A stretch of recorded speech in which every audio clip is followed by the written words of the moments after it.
Good evening, Parish Council, and anyone else who chooses to watch this. Welcome to this week's update from the Incumbent. Just an opportunity for me to share a little of what's gone on, what's going on, and things of importance in our community. Last week, the wardens and I had a fruitful and very creative discussion about what our focus perhaps should be in this coming year at St. John the Divine. And we came up with a tagline between us of celebrating and connecting community, of addressing those things which many of us feel that we lost during pandemic. And that will mean we hope we can create some social gatherings, maybe some fundraising opportunities, at least one a month, so that we can get together again as we are able to. We'd like to open the doors more often so that people can come and spend time praying. But in order to do that, we will need volunteers to be looking after the church while the doors are open. We would like to create more education and learning opportunities. There will be some coming out very soon for Lent, and I'll make sure that goes into a blog post in the next week or two. As Lent fast approaches, Ash Wednesday is February 22nd.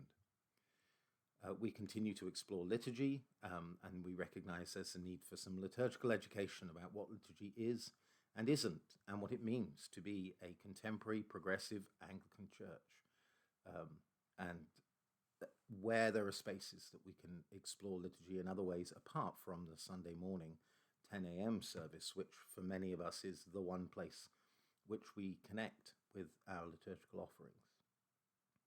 I would like to consider how we can continue growing the connections with the Anglican Church worldwide that I've been fortunate enough to have made in my sabbatical, particularly the Anglican Church of Kenya, but also the Church of South India, of which the Anglican Church is a part. We are addressing issues of pastoral care and training for those who are hoping to offer for our pastoral care team. We'll be letting people know more about that as the time and talent surveys are collated and the results sorted. We do recognize the need to restart the community safety and well-being discussion. It's been difficult to find people to implement the recommendations that we were given in the Rethink Urban report, and the Community Safety and Wellbeing Group has made recommendations to Parish Council and to property, but it's hard to find who is responsible and who could take on this as a project. If it were possible, we'd like to find a project manager and move forward as soon as we can and work out exactly the costs of making our grounds both more welcoming and safer. And we do recognize the ongoing need for communications and to encourage people to connect with the ways in which we do share information through the website, through social media, through announcements in Sunday services, and through the weekly email blast.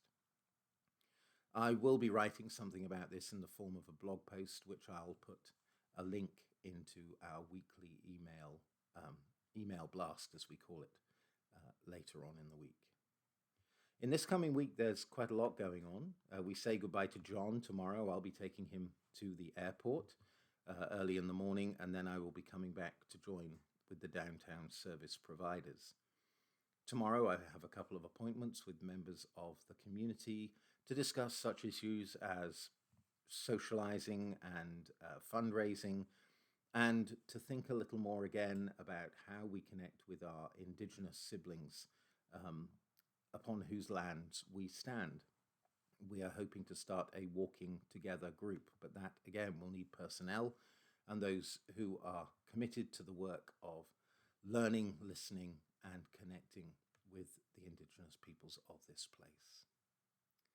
Our services continue as they always do, daily at midday online, and also on Wednesday morning with the Eucharist, and on Thursday lunchtime with the meditation Eucharist. I've just finished the roster that takes us through to the end of April, past Easter, and so we'll be working out who's able to offer for praying during the week and which clergy have which duties. So I have finally submitted that to Carol Ann, and those bits of information will be coming out to anyone who is in the rostering system very soon through MSP.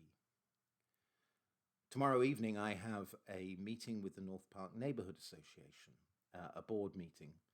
And I think it's so important that we remain connected to our neighbourhood association, who are seeking to advance the causes of equity and support of those who are excluded and finding life difficult, but listening to all the voices within the local community. And later on this week, on Thursday, Stephanie, myself, and David Buckman will be attending a virtual meeting about new human resources policies that the diocese is rolling out. So we are going to be briefed on that, and the policy documents are made available to us. That's both for lay and ordained members of staff. After that, on Thursday afternoon, we will be gathering as leadership online to talk about the pressing issues in our parish at this time. There is much more I could say, and I'm about 4 minutes longer than I wanted to be, but I thought it was important to try and get all these things to you this evening. It's been a day of admin, so that's why my posting is a little later than usual. But thank you so much for all you do, for all you are.